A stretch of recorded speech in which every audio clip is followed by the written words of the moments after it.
Bunlar yaxşıdır. Düz yumuşaq, parçalanma yumuşaq parça. Gülü necə keçəcək? Ayda yok. Atam canım gelecek. Qacar ucu çıxıb gedəcəkdi atanda. Ne sürürler bak? Niye o daha çıxıb gedəcək? Niye sizi kaldınız burada? Atan da getdi. Ha. Ona görə dala qabağa verdim, yolun dərinliyini ölçdüm ki, salmasın. Yox, zaten Yollar kişileşti de. yol sağ olsun. Buralar yaxşı olmalı yani. Aynen. Günde yağ. Mersin var. Atamda mı? Atandı, hə.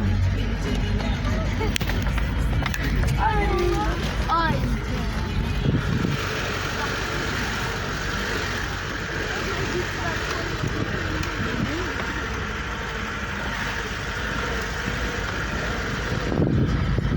Qarcaqlı qocan yer bak ya bu tütəliyə bax da.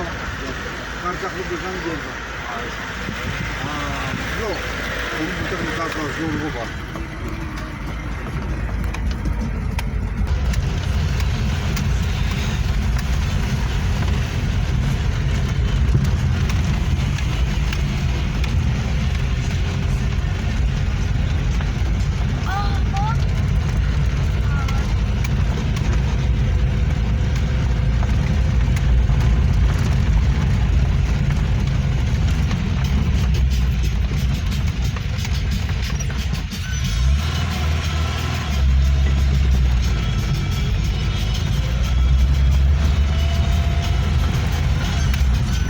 Həmişə sağ sol götürür.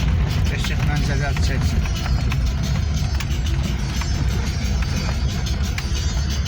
Necə laflar soruşlar değil mi? Necə laflar soruşlar.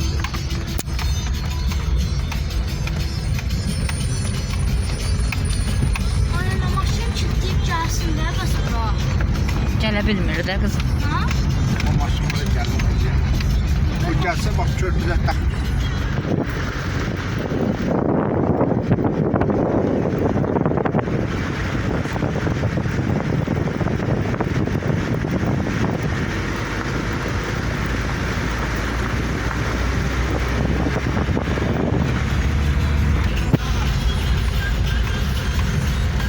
Bir adam yok yani.